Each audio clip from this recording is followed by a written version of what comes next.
Assalomu alaykum hammaga, yaxshimisizlar? Bugun birinchi dars STM32 ga dastur yozishni o'rganamiz. Bugungi darsda STM32 da input, output GPIO input outputini ishlatib ko'ramiz. Input uchun button, output uchun LED dan foydalanamiz. Shu platamizning o'zida bor. Mana ko'pchilik bilsa kerak, bu platani Blackpill.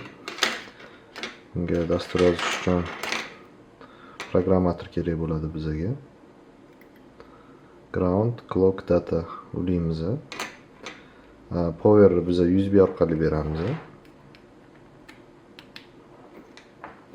Va programmatorni kompyuterga ulaymiz. Hozir mikrokontrollerda hech qanaqa dastur yo'q. Endi birgalikda dastur yozishni boshlaymiz. Dastur yozish uchun bizga STM32 CubeMX programmasi kerak bo'ladi. Bu mikrokontrollerimizni konfiguratsiya qilib beradi. GPIO'larini, ichki periferiyalarni hammasini bizga kerakli shu bizga ko'rsatgan parametrlarga sozlab beradi. Agar bu dastur ishlatmasak, har bittasini qo'lda qilib chiqadigan bo'lsak, juda ko'p vaqt oladi. Shuning uchun konfigurator mana shu avtomatik generatsiya qilib beradigan dasturdan foydalanganimiz yaxshi. STM32 CubeMX.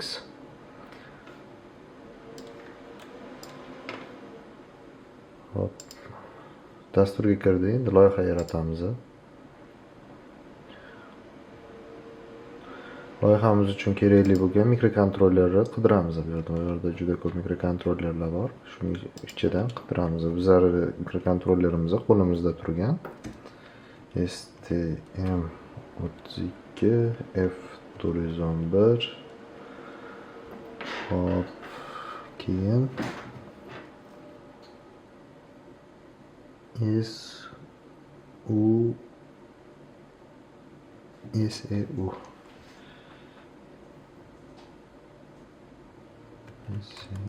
6 ekan. Mayda yozilgan yozuvlari.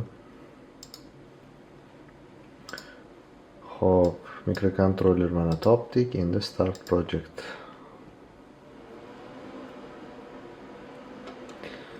Mana bu mikrokontroller ko'rinishi platada mana bunday turgan holati.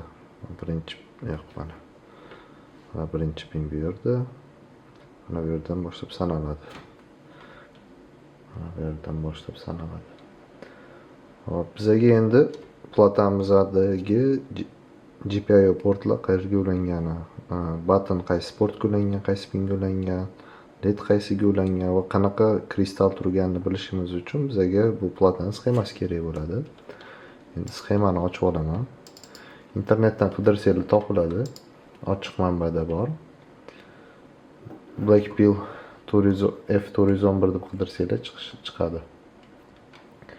Hop, bizda mana user buttonimiz. Bizda 3 ta button bor. Bittasi reset, bittasi boot. Bizga hozir bular kerak emas va key button bu user button. Buni programma yozib o'qishimiz mumkin. Programmada bosilganini va bosilmaganini. Keyin bizdagi GPIO 13-pinda ulangan. 13-pinda low bersak, shunda LEDimiz yonadi. Chunki GPIOni doimiy pini doimiy 3 voltga ulanganda ground orqali emas, 3 volt orqali ishlayapti. Shuning uchun low berishimiz kerak LED yonishi uchun. Buttonimiz ham xuddi shunaqa, button qachon bosilganda low pastga tushadi, groundga tortiladi. Sxemada ko'rsak, panelda hech qanaqa pull-up resistor yo'q. Shuning uchun biz programmada konfiguratsiya qilayotganimizda panelni pull-up qilib yoqishimiz kerak. Endi ishni boshlasak bo'ladi. Yana bir eng kerakli narsa bu kristal. Rezonator 25 MHz li turibdi bunda. Hop, kristal rezonator yoqamiz. Keyin o'zida mana 25 turibdi. Default holatda 4 dan 26 gacha sozlasak bo'lar ekan. Bizda 25 turibdi, 25 ta qoladi. O'zgartirish mumkin. Keyin buni tashqi clockdan olamiz va PLL dan olamiz. 100 MHz ga 100 yozib enter bossak o'zi konfiguratsiya qiladi chastotani. Biz hozir maksimalniy tezligiga ko'tardik protsessor. Maksimalniy tezligi 100 MHz gacha ishlaydi. Shuning uchun 100 MHz gacha yoqdik. Tak, bu pinlarni buna qilib mustahkamlab olamiz. Keyin bizga kerak debug uchun serial wire pini. Buni yoqamiz. Ikkita serial wire. Endi GPIO'larni sozlaymiz. Bizda input P0 deydi. Mishkani mana chap tarafini bossak, mana nimaga qo'yish kerakligini tanlash mumkin. Bizga bu inputga kerak, GPIO input. Bunga label yozib qo'yamiz. Foydalanish oson bo'lishi uchun.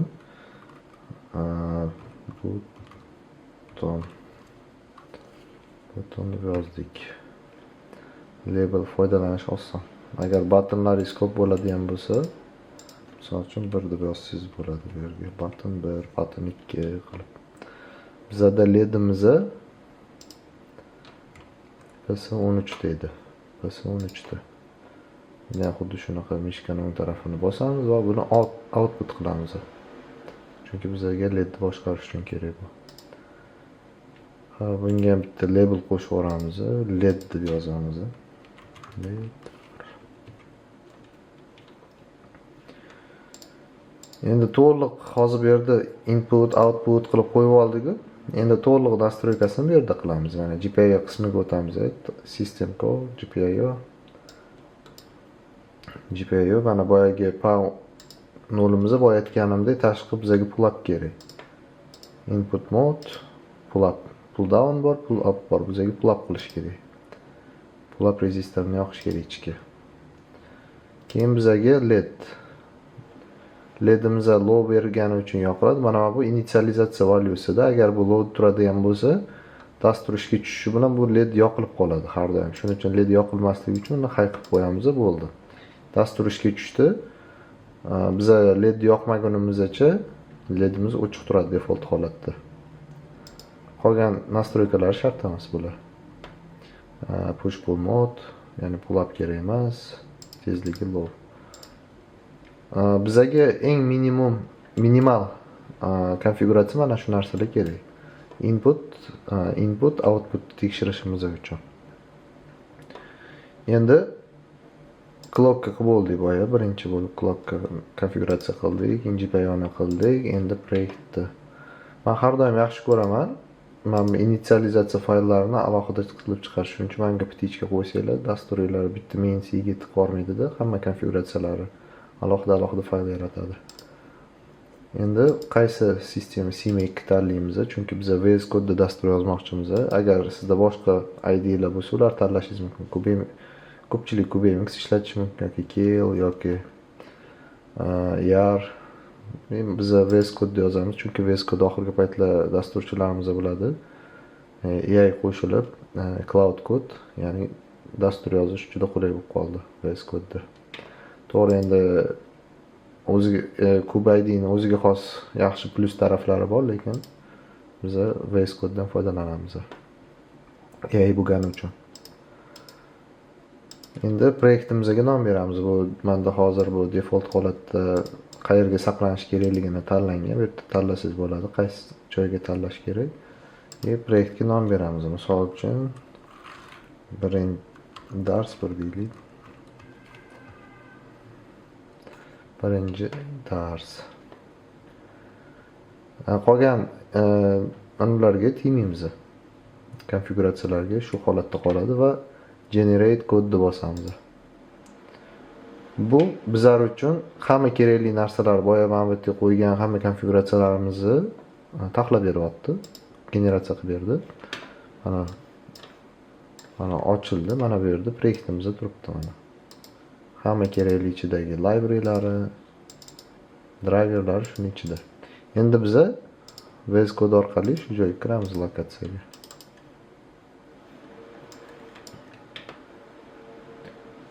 Open folder.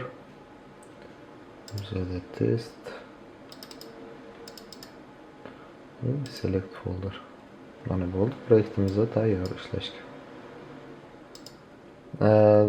VS Code'ni yangi initsializatsiya qilganinglarda faqat shu pluginlari bor STM32 uchun. Shularni aniq qilib olsanglar, install qilib olsanglar bo'ldi. Mana STM32 deb yozsanglar, mana ofitsialniy o'zi chiqib keladi. Mana shular hammasini. Adashmasam, mana buni bitta o'zini install qilsangiz, qolgan hammasini o'zi install qilib oladi qo'shimchasiga. Mana bitta yes bosib tursangiz bo'ldi. O'zi so'raydi, mana shu joylar, mana shu misol uchun core nima qilishim kerak deydi. Xullas, o'ziga kerakli narsalar so'raydi sizdan, install qilsam bo'ladimi deb. Yoki bittalab o'zingiz qilib chiqasiz. Debug mode va dastur ochamiz. Bizda main C core source filelar main C++. Mana dasturimiz 5 minutga bormasdan tayyor bo'ldi. Ya'ni dastur yozishga tayyor bo'ldi loyihamiz. Bu yerda endi o'zingizga xohlagan library'larni qo'shib, misol uchun display bilan ishlasangiz display, sensorlar bilan ishlasangiz sensorlar, shular library'larni qo'shib ishlab turasiz. Hozir bizda shunchaki input output ishlatganimiz uchun bizga hech qanaqa qo'shimcha library kerak emas. Shunchaki bu yerda yozsak bo'ladi. Birinchi bo'lib LED keyin LEDni yoqib o'chiramiz, blink qilamiz. Xo'p. Mana nima uchun VS Code'ni tanlaganim, sizga nima yozishingiz kerakligini oldindan aytib turadi. Mana tabni bossangiz, o'zi qo'shib beradi. Mana delayni qo'shib berib tab. Hozir faqat bizda LEDimiz bunga ulanmagan. Shuning uchun LED deb yozsa, o'zi chiqarib beradi qolgan mana. Almashtirdi. LED port, LED pin. Adashmasam bizda LED 1 edi. Shuning uchun men birini ham qo'shish kerak, bo'lmasa xatolik beradi. LED o'zi emas edi. LED 1. Endi build qilib ko'ramiz. Xo'p. Build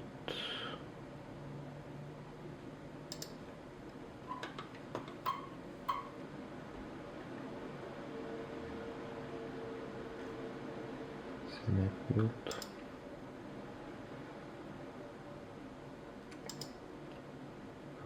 xatolik berdi. Bu yerdan debug bosamiz. Mana tanlaymiz. Xatolik berdi.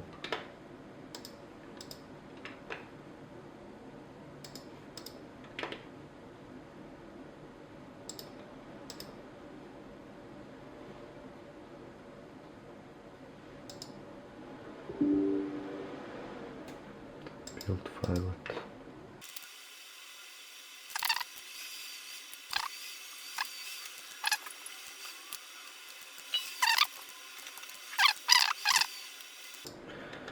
Nimaga bu yerda xatolik ketdi? Bizda port.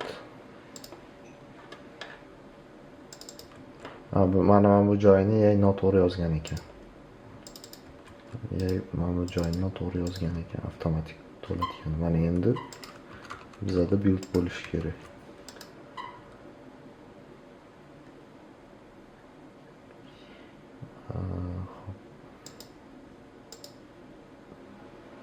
Build muvaffaqiyatli bo'ldi. Mana endi biz buni platamizga proshivka urib ko'rsak bo'ladi. Run and debug.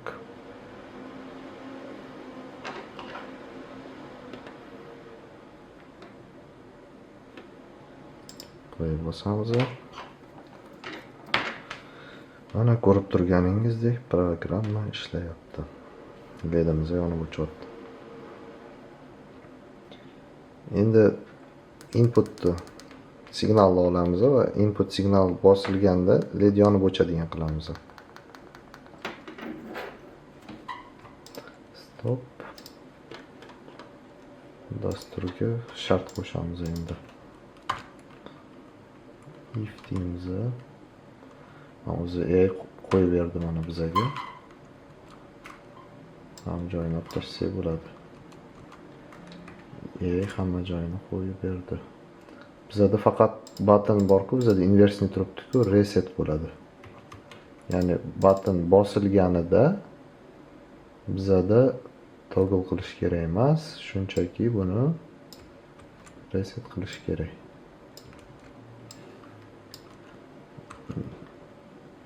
To'g'ri. Buni reset, buni set qilish kerak. Chunki button bosilganda bizada 0 keladi signal. Reset 0 bo'ladi. Teng bo'lsa, LED yoqish uchun ham reset qilishimiz kerak biza. Agar button bosilmagan bo'lsa, LED on bo'lsin. Build qilib ko'ramiz. Ctrl Shift B ni bossak, build chiqadi avtomatik. Build qildik va run without debug qilamiz. Debug bizga shart emas, chunki upload qilsin, biz tekshirib ko'ramiz. Platida. Hozir mana LEDimiz yonib o'chib turibdi.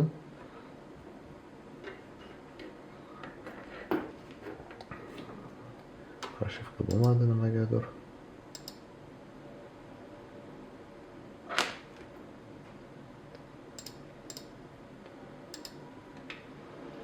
Yerdan debug bilan yo'qqa qo'yamiz.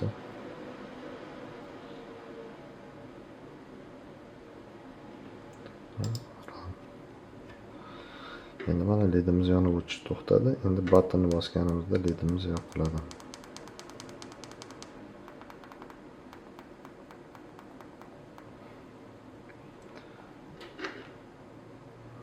Bugungi darsimizni GPIO input va output edi. Video yoqqan bo'lsa like bosinglar. Agar shunga o'xshash videolar ko'proq bo'lishini xohlasanglar, bundan ham murakkabroq boshqa periferiyalar, misol uchun I2C, SPI, Word haqida video darsliklar chiqishini xohlasanglar, videoni qo'llab-quvvatlanglar, like bosinglar, obuna bo'linglar va ko'proq nimalar haqida videolar tayyorlashimni xohlasanglar, shu narsalarni kommentariyaga yozib qo'ysanglar, men shu haqida videolar tayyorlayman. Tomosha qilganingiz uchun rahmat. Xayr, salomat bo'ling.